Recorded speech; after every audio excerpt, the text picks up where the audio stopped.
हे बघताय मित्रांनो ज्यावेळेस हे झाड मोठं होईल त्यावेळेस पूर्ण नाही आपल्याला खाली येत असं जमिनी वगैरे लावा लागेल, कारण याच्यात संपूर्ण नाही का ते उगणार नाही.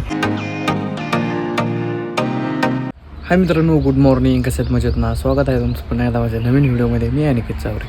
मित्रांनो, आत्ता वाजले सकाळचे 11 आणि जस्ट मी आत्ता आंघोळ वगैरे करून झालं एकदम रेडी. मित्रांनो, आज आपल्याला भरायचं आहे पाणी, ते पण ह्या टाकीमध्ये. पण आपला बोर चालू होते का आधी बघावं लागेल. पूर्ण पॅक केलेला आहे.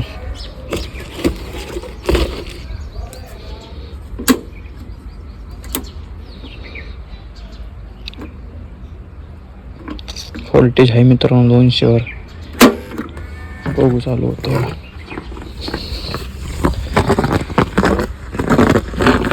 फायनली मित्रांनो बोर चालू झालेला आहे, पण पाणी एकदम कमी येते.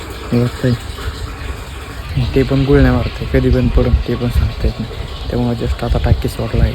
तर मित्रांनो, हे जे झाड आहे हे एका बरणीत होतं आणि ते आता इथं कुंडीत लावलेलं आहे. नारळाचं एकदम मोठं असं भारी झाड आहे. हे बघताय मित्रांनो ज्यावेळेस हे झाड मोठं होईल त्यावेळेस पूर्ण नाही आपल्याला खाली येत असं जमिनी वगैरे लावा लागेल, कारण याच्यात संपूर्ण नाही का ते उगणार नाही. मुळ्या वगैरे पूर्ण बाहेर निघतील. याला असं मातीत खाली काढावं लागेल. बोर चालू केला मित्रांनो आणि फक्त 2 हांडे भरले, लगेच बंद पडले. हे बघताय, एवढं पाणी येतच नाही. पाणी भरण्यासाठी मित्रांनो बाहेर आलतो, पण एवढं ऊन लागतंय का, त्यामुळे अशी टोपी घातली आहे डोक्यात. टोपीने तरी पण जास्त भारी वाटते. म्हणजे टोपी जर नसती ना, पूर्ण असलं डोकं खतरनाक तापतंय.